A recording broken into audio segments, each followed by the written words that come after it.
বন্ধুরা সবাই কেমন আছো? বন্ধুরা আজকে তোমাদের আপন মায়ের সাথে রাতে কাজ করার অসাধারণ একটি সত্য ঘটনা বলবো। গল্পটি শেষ পর্যন্ত শুনলে তোমরা বাধ্য হবে হাতের কাজ করতে। না হলে সবাই আমাকে কাজ করে দিয়ে যাবে, আমি বাধা দেব না। বাবা মারা যাওয়ার পর মা চলে এসেছিল আমার সঙ্গে থাকার জন্য। আমরা একটি ছোট দুখানা ঘরের বাড়ি ভাড়া করে থাকতাম। মার তখন কতই বা বয়স, ৪৫ হবে। আমার দাদা কলকাতায় চাকরি করে, আর বোন সেখানেই পড়াশোনা করে। আমার পড়াশোনায় সুবিধে হবে বাড়িতে কেউ রান্নাবান্না করে দিলে, তাই মা আমার সঙ্গেই থাকা মনস্থ করেছিল। মার তখন ভরা জোয়ার, গায়ের রং ফর্সা, এমনিতে ছোটখাটো, তবে সুন্দর করে সাজলে লিপস্টিক লাগালে লোকজন ঘুরে তাকানোর মতো চেহারা। বিশেষ করে স্নান করে বেরিয়ে আসার সময় যখন চুল ঝাড়ত, তখন দারুণ লাগত। মায়ের দিকে তাকিয়ে আমার চোখ থমকে যেত। চোখ সরিয়ে নিতাম মা কিছু বোঝার আগে। মা এমনিতে পড়তে ভালোবাসে, দিল্লির গরমে তো বটেই। আর শাড়ির মধ্য দিয়ে যখন মায়ের উঁচু হয়ে ওঠা দেখতে পেতাম, তখন আমার ভেতরটা ধক করে উঠত। স্লিভলেস হলেও খুব একটা ডিপ কাট নয়, আর ঢাকা থাকত, শুধু দিকে অনেকটা অংশ খোলা আর নিচে অনেকখানি অংশ দেখা যেত। দিল্লির বাড়িতে শোবার ঘরে মাই শুত, আমি বাইরের ঘরে একটা চৌকিতে শুতাম। মাকে ওইরকম দেখার পর আমার ফুলে উঠত। বাইরের ঘরে প্রাইভেসি ছিল না বলে তখন বাথরুমে চলে যেতাম, বার করে তারপর শান্তি চোখ বুজে মাকে ভাবার চেষ্টা করতাম। বাইরে থেকে দেখে যতটুকু কল্পনা করা যায়, ও দুটো দেখতে কেমন, সেগুলোর রং কেমন, এইসব। তারপর ভাবতাম নিচের দিকটা কেমন, ওখানে ঘন ঘাস পাতার মধ্যে মায়ের কথা ভাবতে ভাবতেই আমার বের হয়ে যেত। কিন্তু বাইরে আসার পর আবার যখন মাকে দেখতাম, তখন আবার ফুলে উঠত আমার। সব সময় দাঁড়িয়ে থাকত আমার চোখের সামনে ঘুরত মায়ের ছবি। আমি সুমনা, দীপুর মা। দীপুর পড়াশোনার সুবিধে হবে বলে আমি ওর সঙ্গে দিল্লিতে থাকি। শুধু সেই জন্য নয়, দীপুকে আমার অন্য একটি কারণে পছন্দ। সে ওর দাদার মতো মোটা থলথলে নয়, বেশ ফিট চেহারা, ব্যায়াম করে, এক্সারসাইজ করে, কোকটা লোম। ২১ বছরের দীপুকে দেখে আমার মনে হতো একজন সত্যিকারের পুরুষ মানুষ দেখছি। আরেকটা কারণ হলো ও অনেক বেশি হাসি খুশি, আমার সঙ্গে ফ্রি। তাই ওর কাছে থাকতে আমার ভালো লাগে, ওর দিকে তাকিয়ে। বিশেষ করে দীপু যখন বাথরুম থেকে চান করে তোয়ালে পরে বেরিয়ে আসত, তখন যে আমার কিছু হতো না সেটা বলবো না। আমার কোনোদিন আর কোনো মর্দের সঙ্গে সুযোগ হবে না, এটা ধরেই নিয়েছিলাম। কিন্তু মাঝে মাঝে ইচ্ছে করত দীপু আমার হাত দিক। এক এক সময় স্বপ্ন দেখেছি দীপু আমাকে ওর হাত দিয়ে আমার দুটো শেষ করে দিচ্ছে। কিন্তু পরক্ষণেই ভেবেছি সেটা কখনো সম্ভব নয়। তবে নিজের লুকিয়ে রাখার চেষ্টাও করিনি, তাই বলে সালোয়ার কামিজের বদলে শাড়ি পরতাম। সালোয়ার কামিজে একটা সুবিধে হলো ওড়না না পড়লেও হয় বাড়িতে, আর তখন বাহার দেখানো যায়। কিন্তু আমার ইচ্ছে হলো দীপুকে আমার দেখানোর, আর তার জন্য শাড়িই ভালো। নানা ডিজাইনের অজুহাতে অনেক অংশ দেখানো যায়, বিশেষ করে কাছের জায়গাটা যে অনেকটা বড় সেটা আমি জানি। সেগুলো দীপুর চোখের সামনে তুলে ধরার জন্য শাড়ি বেস্ট। আমার মনে হতো মার দরকার, এখনই তো মার পূর্ণ পাওয়ার বয়স। আর মনে হতো আমি মাকে সেই দিতে পারি যা পেলে মাও খুশি হবে, কিন্তু যেটার কোনো সম্ভাবনা নেই জানতাম। একটাই সম্ভাবনা ছিল যে যদি মার মনেও একটু উসখুস থাকে, তাহলে একটু সাহস করে কিছু করলে হয়তো সাড়া দিতে পারে। এই কথা ভাবার পর আমার দিনরাতের ধ্যানগান হয়ে পড়ল কিভাবে মাকে তোলা যায়। কি টোপ গিলতে পারে মা? মাকে দেখে মনে হতো মারও নিশ্চয়ই মন আনচান করছে, কিন্তু কিছু বলতে পারছে না। আমি প্রায় ভিডিও দেখি, গল্প পড়ি, সেখানে মার সঙ্গে ছেলের সম্পর্ক নিয়ে অনেক কথা থাকে। ছবি ভিডিও তো আছেই, কিন্তু কি করে ওই অবস্থায় পৌঁছাবো সেটার কুল কিনারা পাচ্ছিলাম না। একবার মনে হলো রাত্রিরে মা শোবার ঘর থেকে রান্নাঘরে যায় জল আনতে বা পরের দিনের রান্নার জিনিস গোছাতে। আমি ভাবলাম ওই সময় যদি আমি বাইরের ঘরে শুয়ে হয়ে শুরু করি তাহলে কি হবে, কিন্তু অনেকবার ভেবে ওটা বাতিল করলাম। মা যদি উল্টো রেগে যায়, আমি যে স্বপ্নে বিভোর হয়ে থাকতাম সেটা হলো মা আমার সামনে নিজেকে ধরছে আর চাইছে আমি মার সঙ্গে। কল্পনা করতাম মা আমার সামনে একদিন রাতে এসে দাঁড়াবে, বিয়ের সাজের বুয়ের মতো, তার একটা একটা করে আমাকে দেখতে দেবে, যেন মা নিজেকে প্রেজেন্ট করছে, সবাই যেমন করে ক্লায়েন্টের সামনে। কিন্তু আমাদের সম্পর্ক ঠিক বাবু আর ওদের মতো হবে না। হবে প্রেমের, ভালোবাসার। মার মুখে চোখে লজ্জা থাকবে, প্রেম নিবেদনার গরম ভয় শরম সবকিছু মেশানো থাকবে। আর তারপর মা দেখাবে, টেনে ধরে দেখিয়ে দেবে। আমার স্বপ্নে আমি তখন উঠে মার হাত ধরে আমার উপর রাখব। এই সব ভাবি আর দীর্ঘশ্বাস ফেলি। প্রশ্নটা হলো কিভাবে মাকে দেখাব? কোন অজুহাতে? একবার দেখলেই আন্দাজ করতে পারব মার মনে কোনো সুপ্ত ইচ্ছে আছে কিনা। একবার ভাবলাম আমি যদি কোনো ভাবে মাকে ভিডিও দেখাতে পারি, ছবি বা ভিডিও, তাহলে হয়তো ওইদিকে মন যাবে ভাববে। কিন্তু সেটারই বা সুযোগ কোথায়? তখন ভাবলাম আরেকটু সাধারণ ব্যাপার থেকে শুরু করা যাক। একেবারে ভিডিওতে না গিয়ে যদি গোছের কিছু দেখাই, তাহলে মা কিছু টের পাবে না। আর আজকাল তো সেগুলোর কোনো অভাব নেই। প্রথমে একটু দাম দিয়ে হলেও ফ্যাশন ম্যাগাজিন রাখতে শুরু করলাম, যাতে কম মহিলার ছবি দেখে মায়ের মনে সুপ্ত বাসনা জেগে ওঠে। বিভিন্ন ডিজাইনের পাতাগুলো যে মা দেখছে সেটা লক্ষ্য করেছিলাম। একদিন সেরকম একটি ছবির দিকে তাকিয়ে থাকার সময় আমি বললাম, এই রকম একটা বানিয়ে নাও না তুমি। কথাটা শুনে অবাক হয়ে তাকিয়েছিল মা। এই প্রথম আমার মুখে কথা শুনে। আমি বললাম, তোমাকে ভালো দেখাবে।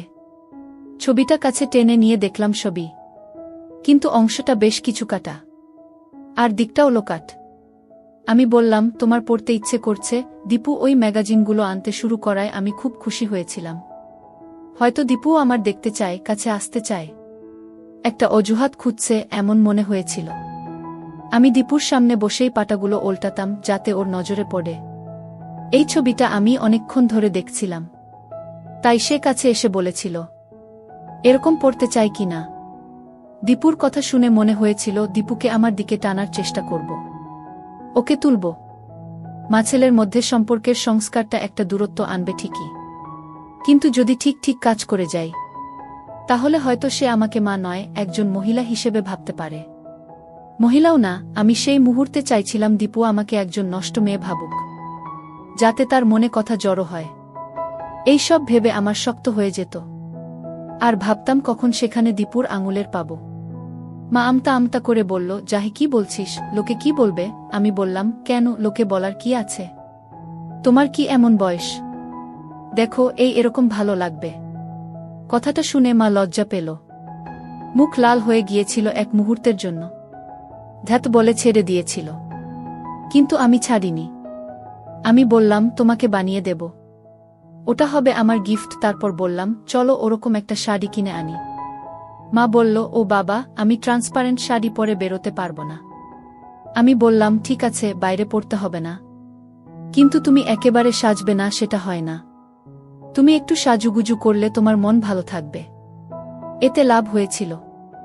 একদিন মা কাজ করতে করতে হঠাৎ বলল, আচ্ছা দীপু, আমি খুব মোটা হয়ে গেছি না? মা উপর থেকে সরিয়ে আমাকে দেখানোর চেষ্টা করছিল, গলা একটু আটষ্টতা। বুঝলাম মা অনেক ভেবে এই প্রশ্নটা করেছে, হয়তো আমাকে তার দেখাতে চায় এই কথা বলে। কারণ তখন নিচে উদ্ধত দেখা যাচ্ছিল, একটা পরিষ্কার দেখা যাচ্ছিল। আমি বললাম, না মানে কেন বলতো? না রে, কেমন একটা থলথলে হয়ে গেছি। ম্যাগাজিনের মডেলের ছবি দেখে তোমার এই কথা মনে হচ্ছে? মা মাথা নেড়ে সায় দিল। কি করি বলতো?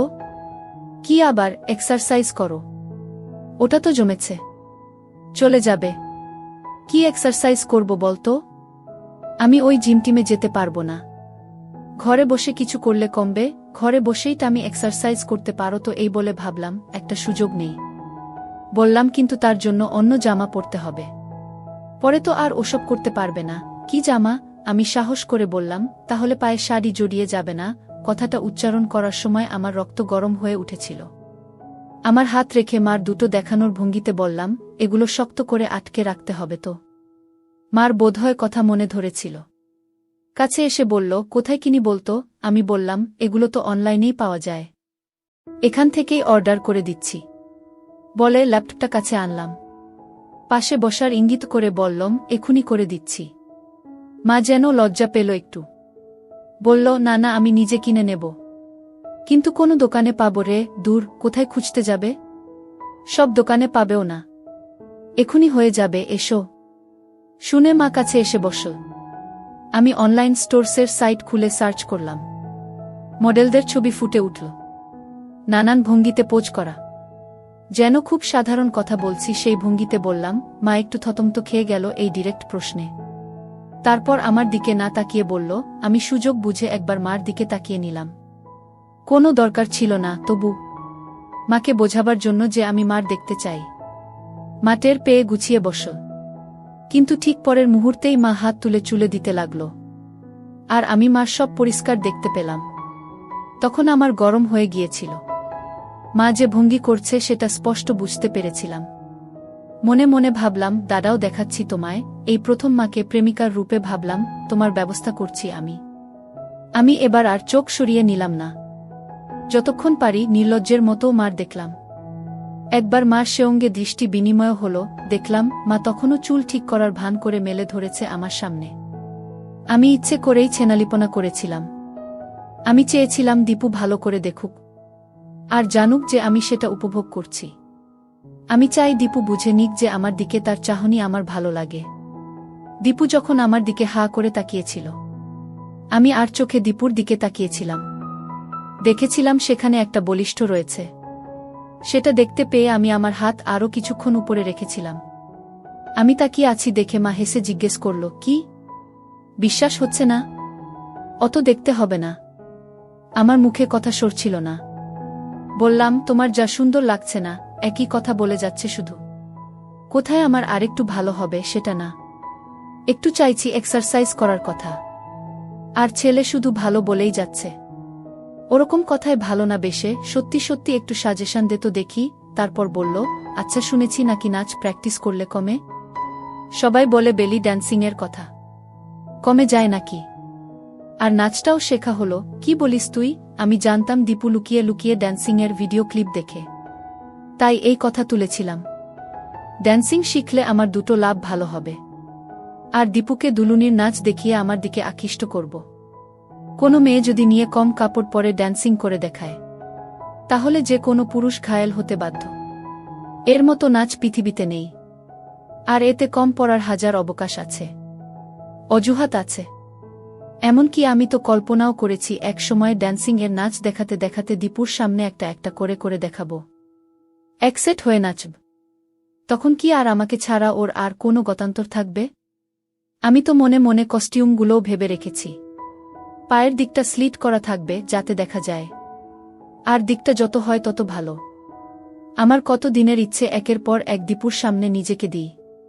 কেমন মনে হয় এটা হলেই আমি ধন্য হব। আমার তখন শুধু একটা ধ্যানগান, কিভাবে দীপুর সামনে হব। আর দীপু আমাকে ইচ্ছে মতো ওর শক্তসমর্থ কাছে আত্মসমর্পণ করাটাই আমার হয়ে দাঁড়িয়েছিল তখন। কিন্তু তার আগে ওকে একটু তাতিয়ে তুলতে চাই, যাতে আমি যখন ওর সামনে নিজেকে ধরব সে যেন ঠিকমতো রেসপন্ড করে। এ দেখি মেঘনা চাইতে জল। আমি কোথায় মাকে ড্যান্সারের রূপে ভেবে মারি, আর এদিকে মা নিজেই প্রস্তাব দিচ্ছে ড্যান্সিং করবে। না, মার তাড়না এবার টের পাচ্ছি। কিন্তু আমিও এত সহজে কাবু হব না। ব্যাপারটাকে আরও এগিয়ে নিয়ে যাওয়া যায় কি না দেখা যাক, আমি ভাবলাম। বললাম, এটা তো খুব ভালো আইডিয়া। আমিও শুনেছি, কিন্তু কোথায় শিখবে? এই কাছেই একজন শেখায়। আমি কথা বলেছি, আমার একটা কিছু শেখা হবে, এক্সারসাইজও হবে। কিন্তু এত ভাবছ কেন? আরে তোর দাদাবোন তো শুনেই রেগে যাবে মা ড্যান্সিং করছে। আর চারপাশের লোকজন আছে না, একটু ওই নাচ কি না। শোনো, তুমি তো আর কোথাও পারফরম্যান্স দিতে যাচ্ছ না, কাউকেই জানানোর দরকার নেই। সেটাও ঠিক, শুধু ক্লাসের লোকজন দেখবে, আর কেউ না, আমিও না। মা তখন এগিয়ে এসে আমার বলল, ও আমার সুইট বেবি, অফকোর্স তুই চাইলে দেখাব। আমি ততক্ষণে ল্যাপটপ খুলে ইন্টারনেটে কিছু ড্যান্সিংয়ের ছবি সার্চ করলাম। মা কাছে এসে বলল, এই দেখ, কোনো নেই। মা দেখাচ্ছিল আর আমি দেখছিলাম। মার দিকে তাকিয়ে বললাম, তোমাকে কিন্তু হেভি লাগবে। মা চোখ মেরে বলল। আমি অপ্রস্তুত হয়ে কিছু বলতে যাচ্ছিলাম। মা হালকা হেসে বলল, আমি জানি তুই কি ভাবছিস। আমি বললাম, আচ্ছা তোমাকে একটা জিনিস বলবো। মা রাগ করবে না তো? মা অবাক হয়ে বলল, না। কি রাগ করবে না বলো? আরে বাবা, করব না, বলতো দেখি। তুমি এখন থেকে প্লিজ ইউজ করো না তোমার হাতের নিচে। শয়তান ছেলে বললেই হলো। কেন? মায়ের মুখে কথাটা শুনে আমার আরও শক্ত হয়ে উঠেছিল। বললাম, তুমি কাটবে না, আমি হেয়ার রিমুভার এনে দেব। দেখো, ড্যান্সিং করবে, আর ওরকম খড়খড়ে না। এবার মা হালকা হাসল। বলল, একজনের দেখছি আমার নিয়ে রিসার্চ করা হয়ে গেছে। এত নজর ছেলের? কোনো ফাঁকে দেখিস রে এত? আমি বললাম, আবার কিসের? মা তখন আলতো করে কপট রাগ দেখিয়ে গালে চড় মারল। আমি তোর মা না? মার দিকে কুনজর দিতে হয়, কোথায় কুনজর দিলাম?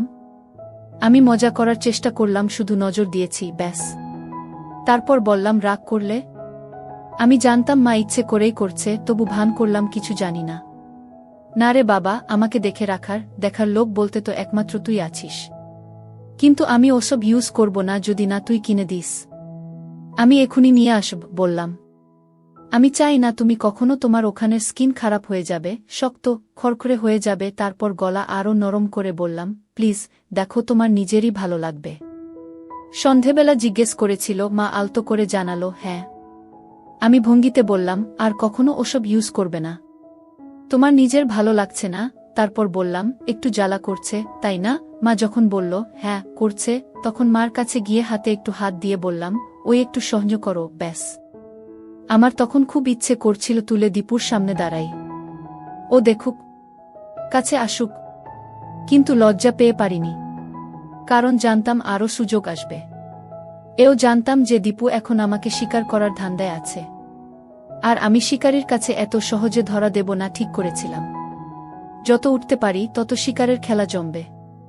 আমি চাইছিলাম ওর আরেকটু কষ্ট পাক, যাতে আমাকে ছাড়া আর কিছু ভাবতে না পারে।